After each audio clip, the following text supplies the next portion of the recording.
जय श्री राधे कृष्णा साथियों, मैं भी कृष्णा ज्ञान सहारा चैनल में आपका स्वागत करती हूँ। कैसे हैं आप? आपके अच्छे स्वास्थ्य और सुखद जीवन की मंगल कामना करती हूँ। आपके अपने इष्ट देवों को कोटि कोटि नमन करते हुए, बड़ों को प्रणाम करते हुए वीडियो प्रारंभ करते हैं।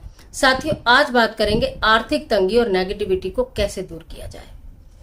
तो चलिए झटपट वीडियो प्रारंभ कर लेते हैं। लेकिन उससे पहले चैनल पर नए आए हैं तो चैनल को सब्सक्राइब जरूर कीजिएगा और बेल आइकन का बटन जरूर प्रेस कीजिएगा, जिससे आने वाली वीडियोस का नोटिफिकेशन आपको मिलता रहे। सावन का पवित्र महीना चल रहा है, महत्वपूर्ण महीना चल रहा है, भगवान शिव और माँ गौरा का महीना चल रहा है, बहुत सारे उपाय करने का महीना चल रहा है, बहुत सारा फल प्राप्त करने का महीना चल रहा है, बहुत सारी इच्छाओं को पूर्ण करने का महीना चल रहा है और आप ये सब कर भी रहे हैं। लेकिन आज मैं बात करना चाहती हूँ कि अगर घर में आर्थिक तंगी है, कुछ भी कितनी भी पूजा पाठ कर लिया, कितना भी उपाय कर लिया, लेकिन धन की आवक नहीं हो रही है, तो ये महीना आपके लिए है। अगर आपके घर में इतनी नेगेटिविटी है कि वो नेगेटिविटी किसी पूजा, किसी हवन, किसी उपाय से दूर नहीं हो रही है, तो ये उपाय आपके लिए है। अगर आपको ऐसा लगता है कि हमारे जीवन में कहीं शांति नहीं है, सुकून नहीं है, आपस में वैचारिक मतभेद है, हमारा कहीं भी कोई काम बनता ही नहीं है, हमारी कभी कोई बात मानता ही नहीं है, तो ये उपाय आपके लिए है। करना क्या है? सावन के महीने में जब भी आप भगवान शिव के मंदिर में जाते हैं, तो आपको जब आप एक लोटा जल लेकर जाते हैं समर्पित करने के लिए, तो उसमें से थोड़ा सा जल आपको वापस लेके आना है और आपको अपने घर में छिड़काव करना है। और अगर वो व्यक्ति घर में अवेलेबल है जिसके ऊपर सबसे ज्यादा नेगेटिविटी हावी है, तो उसके ऊपर उस जल का छिड़काव करना है। अगर घर का कोई ऐसा कोना, घर का कोई ऐसा प्लेस, चाहे तो आपका सिटिंग रूम है, चाहे आपका वो ड्राइंग रूम है, चाहे आपका वो बेडरूम है, कि जहां आपको लगता है कि 4 जने बैठते हैं तो निश्चित लड़ाई होती है, वहां पर उस जल का छिड़काव कीजिए। नेगेटिविटी सदा के लिए खत्म हो जाएगी। अगर आपको लगता है कि धन की आवक नहीं होती और होती है तो बरकत नहीं होती, फिजूल खर्ची हो जाती है, फालतू में धन इधर उधर से व्यर्थ में चला जाता है, तो अनार का रस थोड़ा सा शहद डालकर शिवलिंग पर अर्पित कर दीजिए। सावन के माह में कभी भी आप ये देखेंगे कि धन की आवक बढ़ेगी, माता लक्ष्मी की स्थिरता बढ़ेगी और वैवाहिक जीवन में प्रेम बढ़ेगा, अगर आप इस तरह से कार्य करते हैं।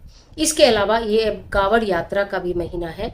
बहुत बढ़िया, मतलब कहने का कि दूर दूर पवित्र नदियों से, जैसे गंगोत्री हो गई, जमुनोत्री हो गई, हरिद्वार हो गया, गढ़गंगा हो गया, जहां भी कोई से बहुत पवित्र जल को लेकर आते हैं कावड़ के रूप में और भगवान शिव को अर्पित करते हैं। भोलेनाथ सबकी रक्षा करते हैं और सबके अंदर इतनी हिम्मत देते हैं कि वो 4-6 दिन भी पैदल चल पाते हैं।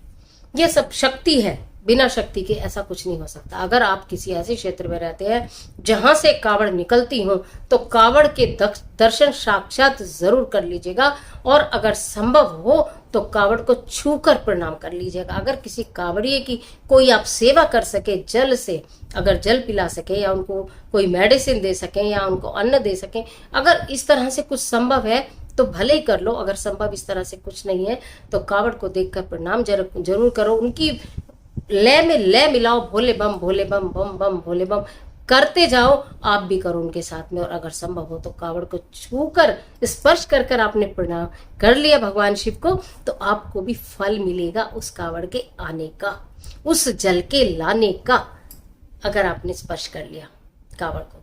कुछ लोग खड़ी कावड़ लाते हैं, उनको कहीं खड़ी करने के लिए स्थान नहीं मिलता है।